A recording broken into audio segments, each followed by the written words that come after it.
Cinema operation Valentine అని ఒక సినిమాతో మీ అందరి ముందుకు రాబోతున్నాను. బోత్ హిందీ తెలుగు రెండు భాషల్లో సినిమా షూట్ చేయడం జరిగింది. 2019లో పుల్వామా అటాక్ అని ఒకటి అయిందనమాట. 2019 ఫిబ్రవరి 14న పుల్వామా డిస్ట్రిక్ట్లో. ఆ రోజు ఒక 40 మంది సిఆర్పిఎఫ్ సోల్జర్స్ని ఒక పెద్ద కాన్వే ఆఫ్ సోల్జర్స్ వెళ్తున్నారు. సిఆర్పిఎఫ్ సోల్జర్స్ అందులో ఒక 40 మందిని ఒక మిలిటెంట్ బాంబ్, ఒక సూసైడ్ బాంబ్ లాగా వచ్చి ఢీకొని ఒక 40 మంది సిఆర్పిఎఫ్ సోల్జర్స్ ఇంకా కొంతమంది సివిలియన్స్ మరణించారు. అది ఒక బ్లాక్ డేగా ప్రకటించారు దాన్ని.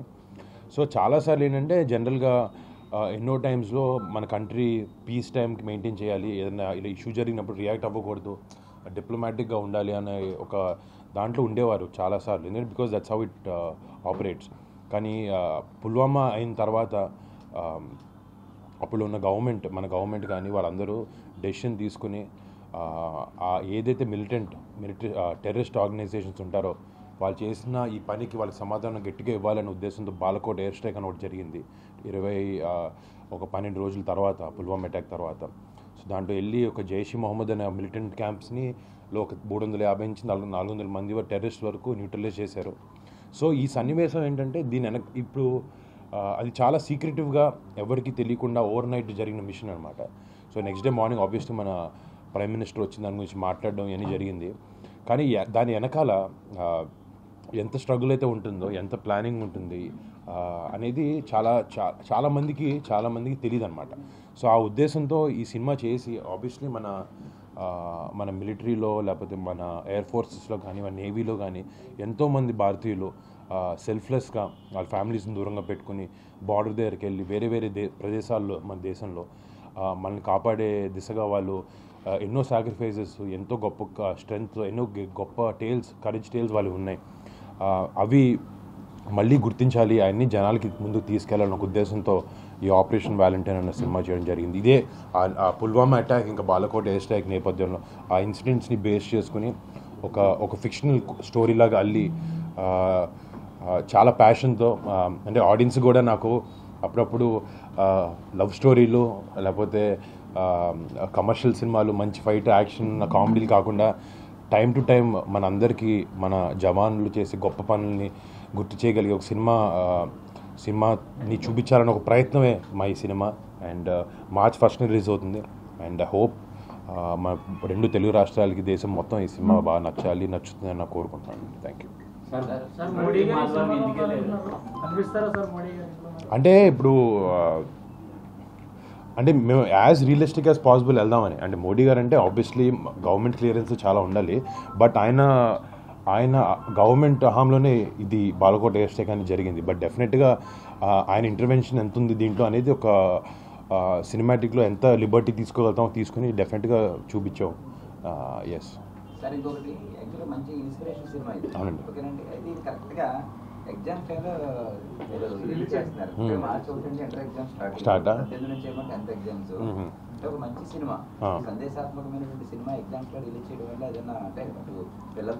మేబీ ఇలాంటి సినిమా చూసి ధైర్యంగా ఎగ్జామ్స్ రాస్తారనుకుంటున్నాను.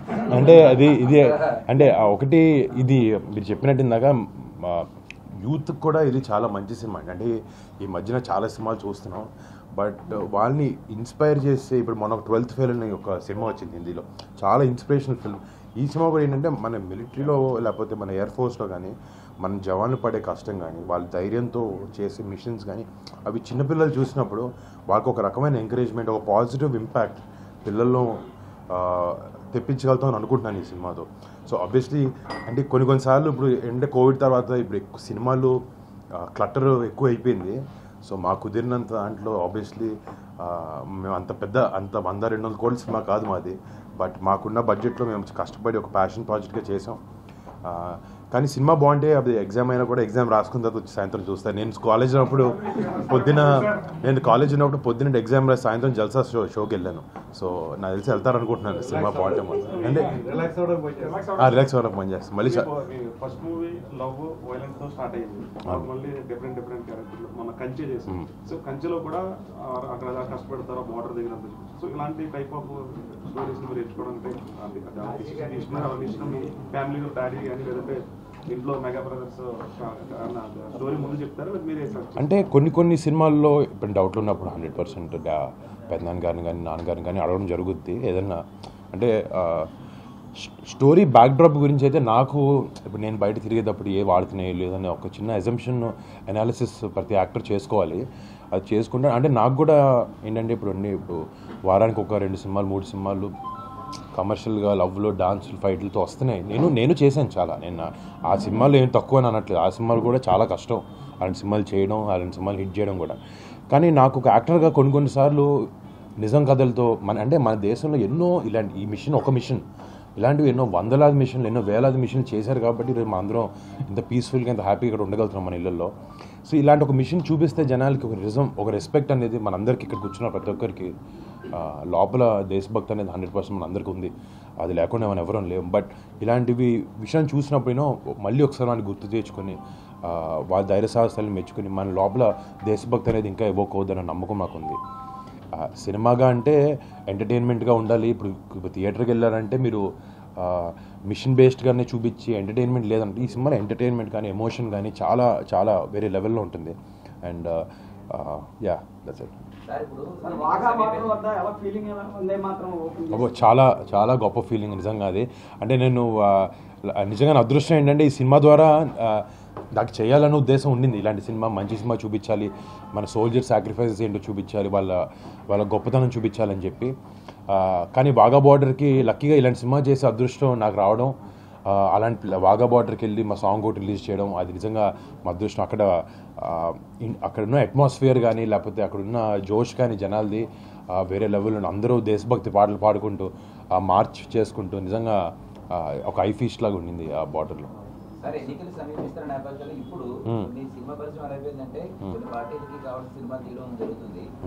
ఇప్పుడు మీరు కూడా అంటే ఈ సినిమాలో అంటే సెంట్రల్ గవర్నమెంట్ చేసినటువంటి అప్పుడు పోర్లో కానీ దానికి సంబంధించి ఒకవేళ వాళ్ళు ఏదైనా అంటే మీకు ఎలా సపోర్ట్ చేస్తారంటే ఇక్కడ సెంట్రల్ గవర్నమెంట్ సినిమాకి సంబంధించి అంటే మీరు అంటే మాకు ఫస్ట్ నుంచి ఎప్పుడైతే జవాన్ల గురించి వాళ్ళు చేసిన ఈ మిషన్ ఏదైతే ఉందో దీని ఎంత వరకు అంటే కొన్ని సీక్రెటివ్గా వెనకాలే జరిగినవి ఆబ్వియస్లీ సెక్యూరిటీ రీజన్స్ వల్ల మనం చెప్పకూడదు, క్లియరెన్స్ మనకు అవి లేవు. కానీ ఎంత దగ్గర అయితే వెనకాల ఏం జరిగిందని తెలిస్తే జనాలకి రెస్పెక్ట్ పెరుగుతుందనే మా ఫస్ట్ నుంచి ఉద్దేశం అదే. సో మేము ఫస్ట్ నుంచి మినిస్ట్రీ ఆఫ్ డిఫెన్స్కి ఇండియన్ ఎయిర్ ఫోర్స్కి మా కథ పంపించి అంటే మాకు రేపు పొద్దున్న జనాలు చూసి బాగుందని అనవే కాదు, వాళ్ళ గురించి మేము సినిమా తీస్తున్నప్పుడు వాళ్ళ వల్లే వాళ్ళు ఎంత గొప్ప సంస్థలు. సో వాళ్ళ వల్లే మనం లా అండ్ ఆర్డర్ కానీ పీస్ కానీ ఇండియాలో బాగా మెయింటైన్ అవుతుంది. సో అలాంటి వాళ్ళకు కూడా హ్యాపీగా ఫీల్ అవ్వాలి. రేపు పొద్దున వాళ్ళు చూసి ఇబ్బందికరంగా ఉందన్న ఫీలింగ్ వాళ్ళకి తీసుకొచ్చే ప్రయత్నం అది కాదు. సో వాళ్ళకి అది ఉండకూడదనే మేము ఉద్దేశంతో ఫస్ట్ నుంచి కథ వాళ్ళకి పంపించడం జరిగింది. వాళ్ళు చాలా బాగుందని చెప్పారు. చిన్న వర్డ్స్ 2-3 మార్చారు తప్ప మోస్ట్ ఆఫ్ ఇట్ వరకు ఏదైతే ఉందో మా కథలో అదే వాళ్ళకి నచ్చింది. అండ్ తర్వాత షూటింగ్ చేసే పరిధిలో కూడా వాళ్ళు ఇండియన్ ఎయిర్ ఫోర్స్ నుంచి ఒక 2 పర్సనల్లీ మా షూటింగ్ స్పాట్లో పెట్టారనమాట. అంటే ఇలాంటి క్యారెక్టర్ వేసినప్పుడు సినిమాటిక్ లిబర్టీ తీసుకోకూడదు. అంటే క్యారెక్టరైజేషన్ వెనకాల బిహేవియర్ చేసి ఎయిర్ బేస్లో చేసే విధానం కానీ యాక్ట్ చేసే విధానం కానీ ఫ్లైట్ నడిపేటప్పుడు అన్ని డీటెయిలింగ్ కూడా చాలా ఎంత నిజానికి దగ్గరలోనే అంత నిజానికి దగ్గరలో ఉండాలి. సో ఆ ప్రయత్నంలో వాళ్ళిద్దరిని సెట్లో పెట్టారు. సో వాళ్ళకి నచ్చేటట్టు వాళ్ళు గర్వపడేలాగా ఉండాలి. లేకపోతే మన డిఫెన్సెస్ కానీ మన మినిస్టర్ ఆఫ్ డిఫెన్స్ కానీ లేకపోతే మన air force Indian air force కానీ ఎనీ ఆర్మ్ ఫోర్సెస్ మన ఇండియాలో ఉండి వాళ్ళందరూ కూడా గర్వపడే సినిమా ఇది అవ్వాలి అనే ఉద్దేశం మాత్రం మాకు 100%. అవునండి. అంటే యాక్చువల్లీ నేను ఫస్ట్ కంచె సినిమా చేస్తున్నప్పుడు అప్పుడు నిజంగా నాకు అసలు మిలిటరీ మాధవరం అలా ఊరుంది వెనకాల ఇంత చరిత్ర ఉంది అనే విషయం నాకు తెలియదు. అప్పుడు కృష్ణతో మాట్లాడేటప్పుడు అడిగాను, ఏంటి ఇలాగా ఇండియన్స్ బ్రిటిష్ కోసం ఫైట్ చేసిన సందర్భాలు ఉన్నాయి నాకు తెలియదు అంటే అప్పుడు చెప్పాడు ఇలా మిలిటరీ మాధవరం ఒక ఊరుంది, అలా ప్రతి ఫ్యామిలీలో అక్కడ ప్రతి ఫ్యామిలీలో ఒకరైనా కూడా అట్లీస్ట్ మిలిటరీకి వెళ్ళి పనిచేసిన వాళ్ళు World War I World War II నుంచి అన్నప్పుడే చాలా ఆశ్చర్యం వేసింది. అప్పుడు తను అడిగితే ఏదైతే క్యారెక్టర్ నేను చేశాను సినిమాలో దూపాటి హరిబాబు అనే క్యారెక్టర్ కూడా అదే మిలిటరీ మాధవరం అనే ఊరిలో ఉండే ఒక అబ్బాయి అంటే మల్టిపుల్ ఒక్క అబ్బాయిని కాదు వాళ్ళందరినీ తీసుకుని ఇన్స్పిరేషన్ తీసుకుని క్యారెక్టర్ చేయడం జరిగింది. అండ్ చాలా ఆనందంగా ఉంది వాళ్ళ దగ్గరికి వెళ్ళడం కూడా. అంటే నేను మొన్న ఒకసారి మాట్లాడుతూ అనుకుంది ఏంటంటే ఇప్పుడు మనందరం ఫర్ ఎగ్జాంపుల్ మన జాబ్ ప్రొఫైల్లో లేకపోతే మీరు మీడియా మీ ఆఫీస్ కానీ నేను నా యాక్టింగ్ దీంట్లో మనం చాలా బిజీగా మన ఫ్యామిలీని ఎలా కేర్ తీసుకోవాలి, మన ఇంట్లో ఎలా చూసుకోవాలి, ఒక లెవెల్ వరకు బయట ఎప్పుడైనా సహాయం కుదిరినప్పుడల్లా చేస్తూ ఉంటాం. కానీ ఒక సైనికుడు మాత్రమే యూనో దేశంలో ఉండే 130 కోట్ల మందిని వాళ్ళ ఫ్యామిలీ అని అనుకుంటే తప్ప వాళ్ళ సొంత ఫ్యామిలీని దూరంగా పెట్టి బార్డర్ దగ్గరికి వెళ్ళి మన కోసం ఫైట్ చేయరు. సో అంత గొప్ప వాళ్ళని, అలాంటి గొప్ప వాళ్ళు మన ఇంటి దగ్గర ఇలా మాధవరంలో ఉన్నారని తెలిసి వాళ్ళని కలవడం నిజంగా మాకు చాలా ఆనందంగా ఉంది. మట్కాన్ ఒక సినిమా చేస్తానండి, కర్ణ కుమార్ గారు అని డైరెక్షన్.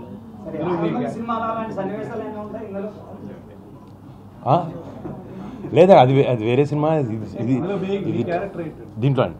అంటే చాలామంది ఏమడిగారంటే ఇదేమైనా ఫిక్షన్ నిజం ఎయిర్ ఫోర్స్ పైలట్ అంటే కాదు.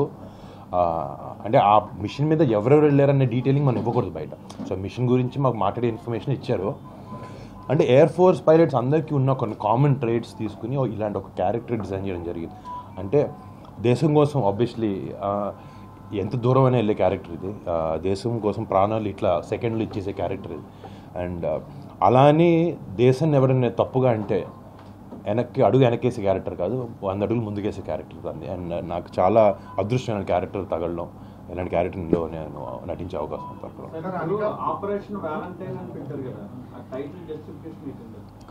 సో అదే అండి. ఇప్పుడు యాక్చువల్లీ ఏంటంటే నిజంగా జరిగిన బాలకోట్ ఆపరేషన్ ఏదైతే జరిగిందో దాని పేరు ఆపరేషన్ బందర్.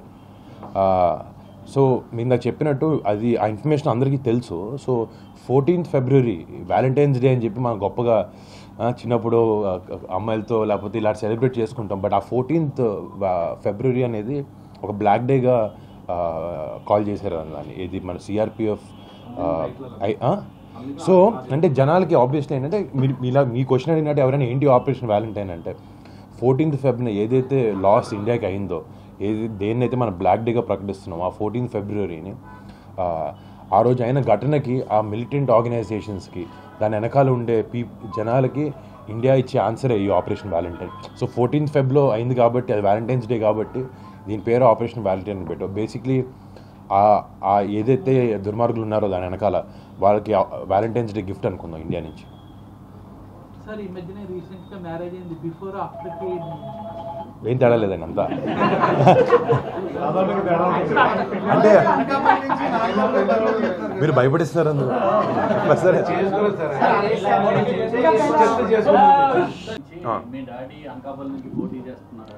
అంటే నాకు అది పార్టీల్లో వాళ్ళు చెప్తారు అండి. అంటే నేను చాలా సందర్భాల్లో చెప్పాను 100%. నేను మా కుటుంబ సభ్యులందరికీ అందరూ బాబాయ్ వెనకాల ఉంటారు. బాబాయ్కి సపోర్ట్గా మేము అందరం ఎప్పుడు ఉంటాం. అండ్ మా అవసరం ఎలా ఉందనేది, ఎలా చేయగలుగుతాం, మేము ఏం చేయగలుగుతాం అనేది మా ఇంట్లో పెద్దవాళ్ళు మాకు చెప్తే, వాళ్ళు ఏం చెప్తే అది మేము చేయడానికి అయితే ఎప్పుడు రెడీ. అదే అని చెప్పేది. అంటే అసలు మా ఇంట్లో వాళ్ళు మేము అందరం ఎలా పెరిగి అంటే మా పెద్దోళ్ళు ఏమంటే మేము అదే చేస్తాం. మేము అలాగే పెరిగాం. ఎప్పటికీ we're like a family and మేము ఎప్పుడు అలాగే కలిసి ఉంటాం కూడా. అండ్ మా పెద్దనాన్నగారు, మా బాబాయ్ గారు ఏం చెప్పినా, మా నాన్నగారు ఏం చెప్పినా, ముగ్గురు బ్రదర్స్ కాబట్టి వాళ్ళు ముగ్గురు కలెక్టివ్గా ఒక్కొక్కసారి ఒక సిచ్యువేషన్లో ఒక్కొక్కరు డెసిషన్ తీసుకుంటారు. వాళ్ళ ముగ్గురు మాటలే మేము అందరం చాలా జాగ్రత్తగా విని వాళ్ళు ఏం చెప్తే చేస్తాం. ఎవరు చెప్పట్లేదండి అంత బాగా. తర్వాత అంటే నిజంగా అంటే చాలా నచ్చినాయి నాకు ఆ 2 సినిమాలు. అంటే అవి 2 ఒకటి కాలేజ్ యాంగిల్లో, ఇంకొకటి బాగా రూరల్ ఫ్యామిలీ ఎమోషన్స్తో కూడిన లవ్ స్టోరీ అనమాట. ఆ 2 అంత మంచి సినిమాలు చేసిన తర్వాత మళ్ళీ సార్ చేస్తే దానికన్నా బాగుండాలనే ఉద్దేశంతో వెయిట్ చేస్తున్నాను. బట్ వచ్చినాయి కానీ కథలు అంత తొలి ప్రేమ ఫిదా కన్నా బాగుండే కథలు ఇంకా రాలేదు. పెళ్లి చేస్తున్నా కదండి. ఎవరండి? మా చెల్లి నిన్నే యాక్టింగ్ అదంతా ఏదో సోషల్ మీడియాలో సగం చెప్పాలి. అంటే లావణ్య త్రిపాఠి గారు మిమ్మల్ని ఏ క్యారెక్టర్ లో చూడాలనుకుంటారు? అంటే అల్పులాగా ఆవిడకైనా నచ్చిన క్యారెక్టర్ మీరు చేశారా, లేకపోతే ఆవిడ మిమ్మల్ని ఈ క్యారెక్టర్ చూడాలనుకుంటారా? అంటే తనకి నేను ఏం చేసినా నచ్చుద్ది మామూలు 100%. అంటే ఈ క్యారెక్టర్ తను ఇందాక మీరు చెప్పినట్టు లవ్ స్టోరీలో బాగుంటాం అని ఉద్దేశంలో తను చెప్పింది. ఆ తొలి ప్రేమ ఫిదా సినిమా ఇంకోసారి చేయని. నాకు చేయాలని ఉంది, but I'll do. Love boy గానే చూడాలనుకుంటున్నారు. అంటే 2 days తాను. బ్యాక్ అదే 2 days బ్యాక్ ఆవిడ వైజాగ్ వచ్చినప్పుడు క్లీన్ సోషల్ యాక్టివిటీస్ అవునండి. అవును ఆ. ఇలా అని చెప్పింది. దానికోసమే క్వశ్చన్ అడిగాను. ఏదండి అదే ఈ క్వశ్చన్ దాంట్లో నుంచి వచ్చింది. ఆహాహా. అంటే మీరు సోషల్ యాక్టివిటీలోనే ఇన్ని చూడాలనుకున్నాను. అలాగా, అది బయట, అది నిజ జీవితంలో ఆబ్వియస్లీ సోషల్. సినిమాల్లో అంటే ఎంటర్టైన్మెంట్ కాబట్టి రకరకాలవి, ఒక యాక్టర్గా ఇందాక ఆయన చెప్పినట్టు ఒక యానిమల్ లాగా, లేకపోతే ఒక ఫిదా లాగా, లేకపోతే ఒక బాహుబలి లాగా ప్రతి యాక్టర్కి కోరికలు ఉంటాయి డిఫరెంట్ క్యారెక్టర్స్ చేయాలని. అది ఆబ్వియస్లీ మనం ఎంత బాగా రాణిస్తున్నాం అనే దాన్ని బట్టి చూసి ఎత్తుక్కొని మంచి సినిమా చేయాలనేది మాత్రం ప్రయత్నంలో ఉంటాం. ఇప్పుడు ముకుందాలో మీరు గోదావరి పిల్లడి కింద అందరికి ఆకట్టుకుంటారు. అంటే లోకల్గా ఎలాగా యువకులు తిరుగుతారు అంటే ఆ టైప్ క్యారెక్టర్స్ ఏమన్నా? ఇప్పుడు మట్కా అనే సినిమాలో వైజాగ్ బేస్ సినిమా మొత్తం, అంటే మన సైడ్ సినిమా, అది కొంచెం డిఫరెంట్ కాన్సెప్ట్లో ఉండబోతుంది. అదే అప్పుడు మట్కా అనే గేమ్ జరిగేది కదండి 80s, దాని బేస్ మీద గ్యాంబ్లింగ్ బ్యాక్డ్రాప్ మీద చేస్తున్నాం సినిమా. నమస్తే, thank you so much. Thank you.